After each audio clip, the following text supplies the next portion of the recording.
माह रमज़ान की खुशियों में शरीक होने के लिए बार्सिलोना के अवाम ने भी बेकरी से खरीदो फरोख्त का सिलसिला शुरू कर दिया है, मगर दुनिया भर में महंगाई की सूरत-ए-हाल के पेश नज़र अवाम की कुव्वत खरीद किस हद तक मुतासर हो रही है, इस बारे में रिपोर्ट कर रहे हैं बार्सिलोना से हमारे नुमाइंदे मुमताज सोहत्रा। जी मुमताज, बताइएगा।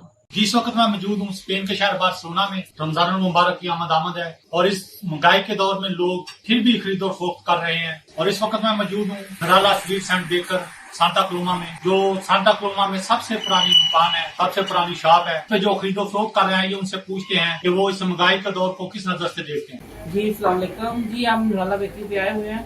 यहाँ पे 10 साल से मैं खरीदारी करता हूँ। इनका टेस्ट भी बहुत अच्छा है और यहाँ पे जो भी है पाकिस्तानी सब यहाँ से खरीदारी करते हैं। आप भी आए। जी, जिस तरह आपने सुना कि जो क्लाइंट है वो किस कदर खुश है रमजान के आमद के मौका पर वो खरीदारी कर रहे हैं।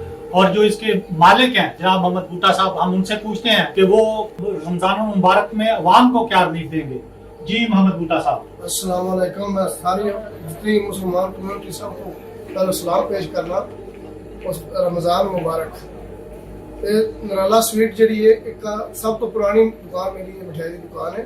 कई लोग 12 साल रमजान के महीने असी कचौरी तैयार करने, पकौड़ा, समोसा, रोल, जिन्ना भी अफतारी का समान है वो असी तैयार करने और बड़े जायज़ मुनासिब दाम पे देने। ठीक है। और कोई बंदे आउंदे ने जिन्होंने को जेडे हालात बहुत इस टाइम बार्सिलोना के हालात स्पेन के ना महंगाई की तरफ बहुत ज्यादा महंगाई, कुछ लोग आ जाते हैं कि साढ़े को पैसे नहीं, उन्होंने वास्ते अफतारी असी शाम को फ्री कर, कोई मसला नहीं। बंदा आ जाता है कि अजकल सफेद पोश लोग ने उन्होंने नहीं है पैसे शाम के टाइम आओ अफतारी।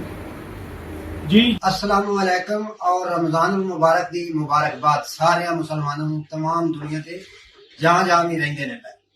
ते जनाब मैं स्पेशल ऑफर दे रहा रमजान मुबारक दे महीने दे विच कि जेड़े जेड़े दोस्त और भाई साडे कोल खरीदारी अगे भी करदे ने ते हुण भी बार्सिलोना स्पेन तो करन आउणगे, उन्हां वास्ते असीं एक स्पेशल ऑफर पेश कर रहे हैं कि जेड़ा बंदा 100 रुपए की खरीदारी करेगा उन्होंने असी एक सालगिरह केक जरा फ्री दिता जाएगा।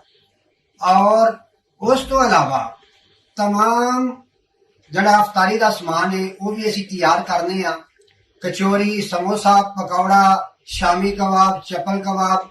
इस तो अलावा भी जड़ी भी किसी की कोई होगी मतलब आर्डर होगा वो भी उन्होंने अच्छे तरीके के नाल तैयार करके ते पर वक्त टाइम के उत्ते पेश करांगे। जी, जिस तरह आपने सुना कि इन्होंने ऑफर करवाई है नराला स्वीट्स एंड बेकर ने कि जो भी 100 यूरो की खरीदारी करेगा उसको एक केक फ्री मिलेगा। कैमरा टीम के साथ Mumtaz सोत्रा, bridge TV, Barcelona, Spain.